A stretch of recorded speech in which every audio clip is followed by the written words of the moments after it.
देख रहे हैं जनता की आवाज और आपके साथ मैं हूं पूजा यादव।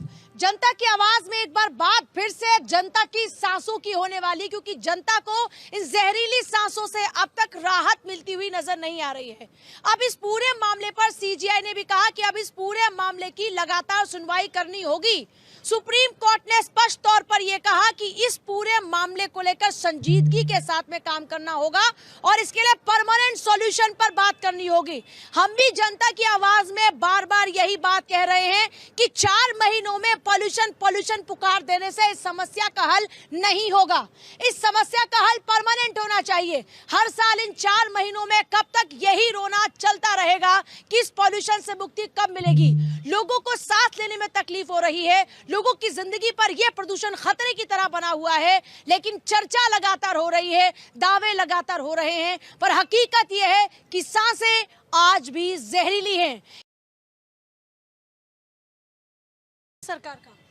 सरकार का अब जैसे सर का ही सवाल था कि पराली जलाई जा रही, तो ये अल्टीमेटली हरियाणा में तो बीजेपी की ही सरकार है ना, तो आप अपने बात को क्यों नहीं समझ पा रहे हो। उसके बाद फिर पंजाब, तो पंजाब हो या कुछ भी, केंद्र में भी तो बीजेपी की सरकार है, तो पराली जलाना और उससे रिलेटेड जो भी एक्टिविटी है ये केंद्र को लेना है कि ताकि उसको जलाया नहीं जाए, उसका कोई ऑल्टरनेटिव सोर्स किया जाए, सो डैट कि इस चीज़ से मुसीबत से निकले। और जो ये बोला जा रहा है कि हमने कम कर दिया, लेकिन आज भी हम जहरीली सांस ले रहे हैं, हमारे बच्चे जहरीली सांस ले रहे हैं, तो ये कम होने से कोई खुशी की बात नहीं है। हमें इसे खत्म करना है। हाँ, ये एक दिन में नहीं होगा, लेकिन इसका परमानेंट सॉल्यूशन सरकार को सोचना चाहिए।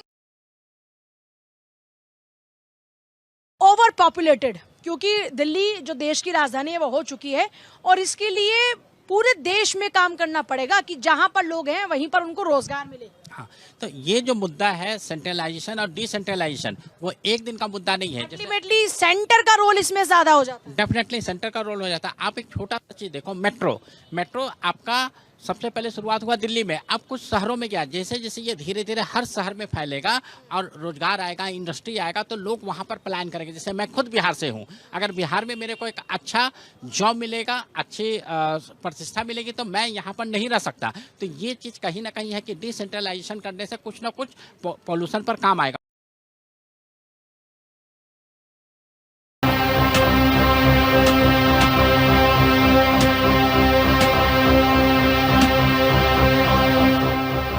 नकुल, सहदेव, ये क्या? प्रकृति से उतना ही लेना चाहिए प्रियानुजो जितनी आवश्यकता हो। यदि मनुष्य इसका ध्यान रखना छोड़ देगा तो प्रकृति का तो भंडार ही रिक्त हो जाएगा। और जो सबसे इम्पोर्टेंट चीज है, महाभारत में जब युधिष्ठिर लोग, पांडव लोग जब जंगल में थे, तो वो लकड़ी काट के अपना खाना बना रहे थे।